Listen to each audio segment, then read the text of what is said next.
DG మరియు IGP ఆదేశాల మేరకు విజయనగర జిల్లాలో రౌడీతనాన్ని అరికట్టడానికి ప్రతి ఉపవిభాగ స్థాయిలో ఒక పోలీస్ ఇన్స్పెక్టర్ నాయకత్వంలో సర్కిల్ మరియు పోలీస్ స్టేషన్ స్థాయిలలో యాంటీ రౌడీ స్క్వాడ్లను ఏర్పాటు చేస్తున్నట్లు జిల్లా ఎస్పీ జాహ్నవి తెలిపారు.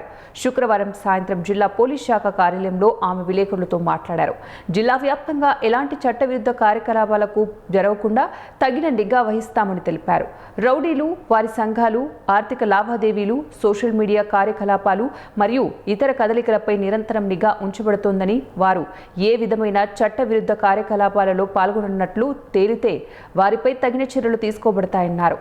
మరియు పదే నేరాలకు పాల్పడే వారి కార్యకలాపాలను నిరోధించడానికి గూండా చట్టం వంటి కఠిన నివారణ చర్యలు తీసుకోబడతాయని హెచ్చరించారు. రౌడీ అణిచివేత దళం అధికారులు పాత కేసుల్లో కోర్టులో ఉన్న రౌడీ నిందితుల హాజరును, అలాగే పెండింగ్లో ఉన్న వారెంట్లను కూడా గమనించి వారు కోర్టుకు హాజరయ్యేలాగా చర్యలు తీసుకుంటామని తెలిపారు. ಮಾನ್ಯ DG and IG sir ಅವರ ಸುತ್ತೋಲೆಯಲ್ಲಿನ ಆದೇಶದಂತೆ ವಿಜಯನಗರ ಜಿಲ್ಲೆಯಲ್ಲಿ ಪ್ರತಿ ಉಪವಿಭಾಗ ಮಟ್ಟದಲ್ಲಿ ಪೊಲೀಸ್ ಇನ್ಸ್ಪೆಕ್ಟರ್ ಅವರ ನೇತೃತ್ವದಲ್ಲಿ ಆ್ಯಂಟಿ ರೌಡಿ ಸ್ಕ್ವಾಡನ್ನು ನಾವು ರಚನೆ ಮಾಡಿದ್ವಿ.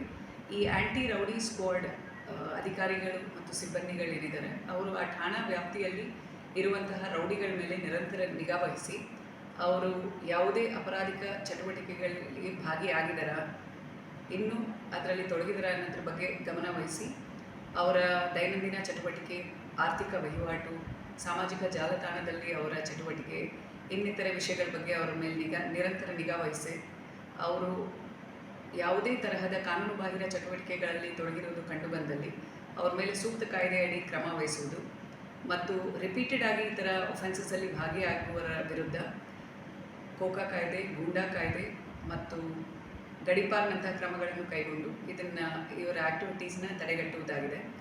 ಮತ್ತು ಈ ಆ್ಯಂಟಿ ರೌಡಿ ಸ್ಕ್ವಾಡಲ್ಲಿನ ಅಧಿಕಾರಿ ಮತ್ತು ಸಿಬ್ಬಂದಿಗಳು